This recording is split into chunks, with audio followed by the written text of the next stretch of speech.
पुण्याच्या राजगड तालुक्यातील मेट पिलावरे गावातील जोरकरवाडी इथं पूल नसल्यानं शाळकरी मुलांना जीव धोक्यामध्ये घालून ओढा पार करावा लागतोय। तुडुंब भरलेल्या ओढ्यातून पालक साखळी करून मुलांना शाळेमध्ये पोहोचवत आहेत। गावातील 5 विद्यार्थी दररोज 2 मोठे ओढे पार करून शाळेत जातात। पावसाळ्यात वाहत्या पाण्यातून हा प्रवास अधिक धोकादायक ठरत असून मोठ्या दुर्घटनेची देखील भीती व्यक्त केली जाते।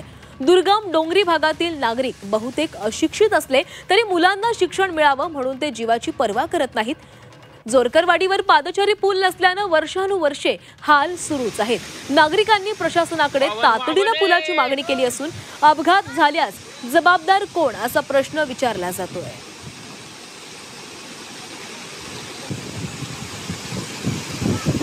तर शाळकरी मुलांना असा जीवघेणा प्रवास करावा लागतोय। पुण्याच्या राजगडमधील ही दृश्य आहेत। या गावकऱ्यांसाठी पादचारी पूल उपलब्ध नाही आणि त्यामुळेच हा ओढा पार करत या मुलांना शाळा गाठावी लागते। आणि या संदर्भात अधिक बोलूयात आमचे प्रतिनिधी निलेश खरमरे आपल्या सोबत आहेत। निलेश, पुण्याच्या राजगडमधली दृश्य, पादचारी पूल नसल्यानं या चिमुरड्यांना असा जीवघेणा प्रवास करावा लागतोय। खरं तर आपण बघितलं तर अतिशय डोंगर भाग असलेला राजगड वेल्हा तालुका आहे। या परिसरामध्ये काल रात्रीपासून मुसळधार पाऊस पडतोय। जवळपास 200 मिलीमीटरच्या वर पाऊस झालेला आहे। मात्र काल जर आपण बघितलं तर या परिसरामध्ये जी शाळेत जाणारी मुले होती त्यांना घरी येताना फार मोठा अडथळा आलेला पाहायला मिळतोय।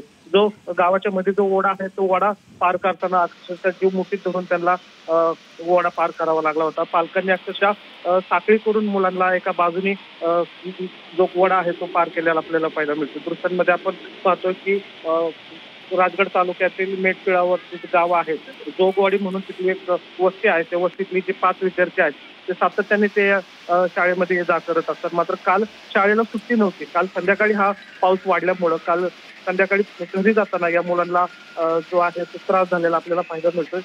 जीव मुठीत धरून हे विद्यार्थी आणि पालक जे आहेत तो ओढा क्रॉस करताना आपल्याला पाहायला मिळतं। त्यामुळे अनेक वर्षापासून या परिसरामध्ये अशीच परिस्थिती आहे।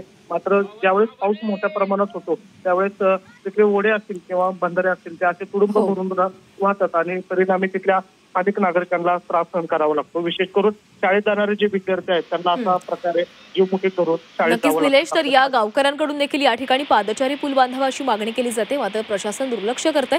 त्यामुळे नेमकं प्रशासन कसली वाट पाहते असा संतप्त सवाल देखील उपस्थित होतोय। धन्यवाद तुम्ही दिलेल्या माहितीसाठी।